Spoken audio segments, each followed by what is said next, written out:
Deep in the wilderness of Tanzania, the Hadzabe Bushmen live with nature, not just in it. With no supermarkets, fast food, or even farming, their way of life depends entirely on the land. In this raw and eye-opening episode, we follow the Hadzabe as they show us what true survival means, eating whatever they can find to push back hunger. When the bush is your only grocery store, you adapt or go hungry. That's why you'll see these incredible people tracking wild animals, digging for edible roots, roasting small game over a fire, and even foraging for fruits and plants that most of us wouldn't recognize, let alone dare to eat. But this isn't just about food. It's about Hadzabe women in the wild, hunting techniques of true hunter-gatherers. Discover the remarkable strength and wisdom of Hadzabe women as they demonstrate ancient hunting and gathering techniques passed down through generations. Living in harmony with nature, these women play an essential role in sustaining their community, from tracking small game to foraging for edible roots and berries.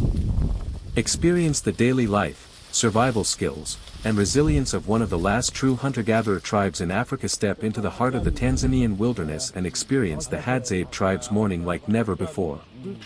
Watch as they prepare and enjoy a traditional wild breakfast using age-old techniques, fresh forest ingredients, and the spirit of community. This is not just a meal, it's a powerful expression of survival, culture, and connection to nature in the remote landscapes of northern Tanzania, far from cities and modern conveniences, live the Hadzabe, one of the last true hunter-gatherer tribes on Earth. While the men are often seen with bows and arrows chasing down game, the women of the Hadzabe tribe are equally impressive in their own right, showing off ancient hunting and gathering techniques passed down for generations. Armed with digging sticks, sharp instincts, and deep ecological knowledge, these women head into the wild in search of edible roots, tubers, wild fruits, and even small animals. What makes their approach so captivating isn't just their skill, it's their attitude. They move through the bush with confidence, laughter, and a strong sense of community. They joke, tease each other, and even sing as they work, bringing humor and joy into the harsh world of survival. It's this fusion of practicality and playfulness that makes watching them both educational and deeply entertaining. Every movement, every gesture tells a story of resilience, tradition, and a deep connection to the natural world. These women aren't just surviving, they're thriving in one of the most untouched ecosystems on Earth. Their knowledge of medicinal plants, animal behavior, and edible species is unmatched, and all without any formal education, just pure, lived experience. In a world where modern life often pulls us away from nature and community, the Hadzabe women remind us of a deeper truth. The wax and larvae. Bow and arrow tracking the hive. The hunt is physically demanding. You follow the bird's song through dry savanna, rocky hills, and thick brush. The Hadzabe move with quiet confidence, reading the land like an open book. Tracks, scents, tree scratches, insect sounds, every detail holds meaning. When the hive is found, it's often high up in a baobab or tree hollow. Without hesitation, the men craft a fire torch and climb barefoot, smoke billowing upwards to calm the bees. Harvesting honey the hard way. What comes next is a mix of courage and precision.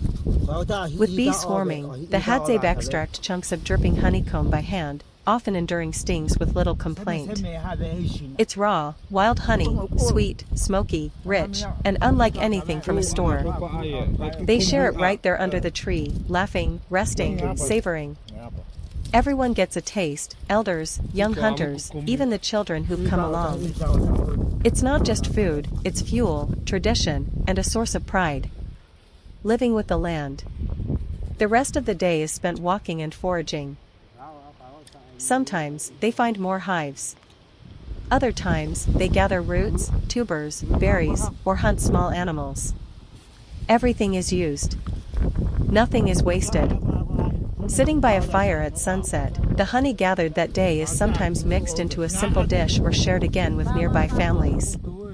There's singing, storytelling, and quiet reflection. Deep in the wilderness of Tanzania, the Hadzabe Bushmen live with nature, not just in it. With no supermarkets, fast food, or even farming, their way of life depends entirely on the land. In this raw and eye-opening episode, we follow the Hadzabe as they show us what true survival means, eating whatever they can find to push back hunger. When the bush is your only grocery store, you adapt or go hungry. That's why you'll see these incredible people tracking wild animals, digging for edible roots, roasting small game over a fire, and even foraging for fruits and plants that most of us wouldn't recognize, let alone dare to eat. But this isn't just about food. It's about Hadzabe women in the wild, hunting techniques of true hunter-gatherers. Discover the remarkable strength and wisdom of Hadzabe women as they demonstrate ancient hunting and gathering techniques passed down through generations. Living in harmony with nature, these women play an essential role in sustaining their community, from tracking small game to foraging for edible roots and berries. Experience the daily life,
At first light, the Hadzabe of Tanzania rise with purpose.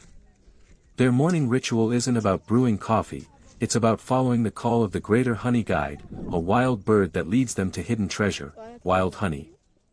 The Hadzabe whistle and chirp, mimicking the bird's calls, forming a rare partnership between species.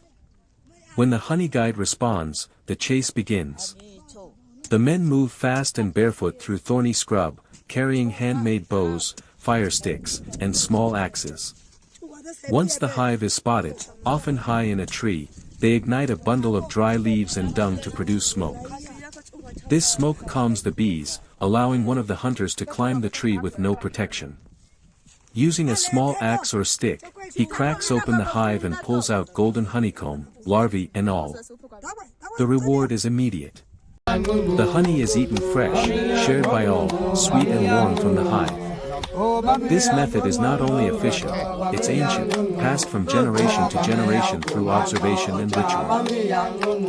For the Hadzabe, breakfast isn't just a meal. It's survival, cooperation with nature, and a living example of human-animal symbiosis.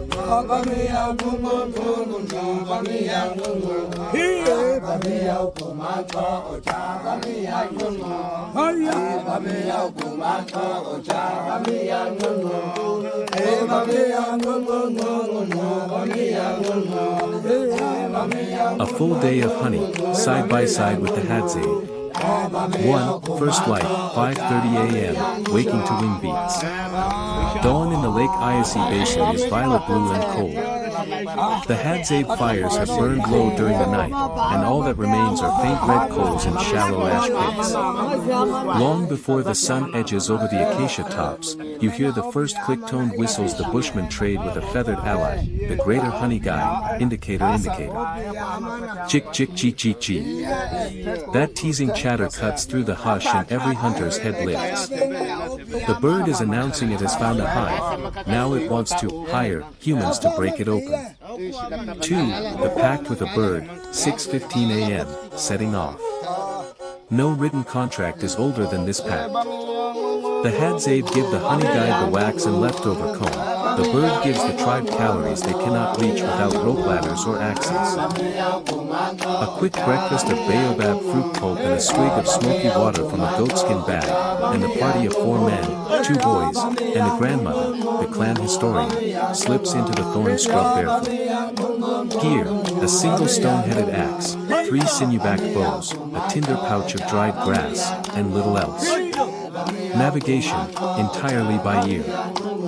When the honey guide flits ahead it pauses on a branch, flutters its wings, and calls until the men catch up.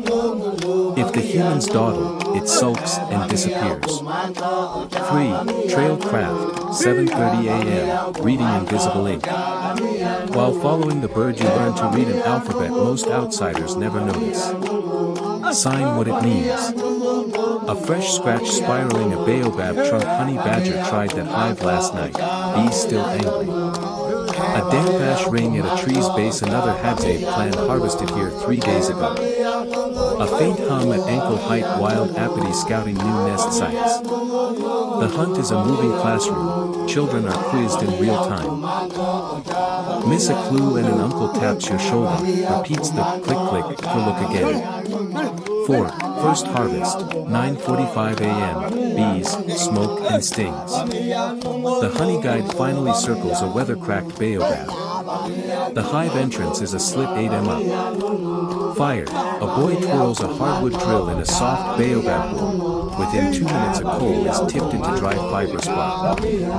Smoke, bundled grass is lifted like a torch as a climber walks, the trunk using bee notches cut by ancestors decades earlier. Extraction, with the axe he pries off a honey-heavy plate of comb. Bees pour out like sparks. Stings are inevitable. The climber rubs ash onto welts but never curses. The Hadzabe tell children that angry words chase away the honey guide.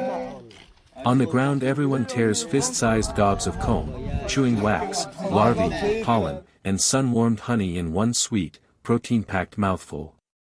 A palmful is left on a branch for the bird, it darts down the instant the group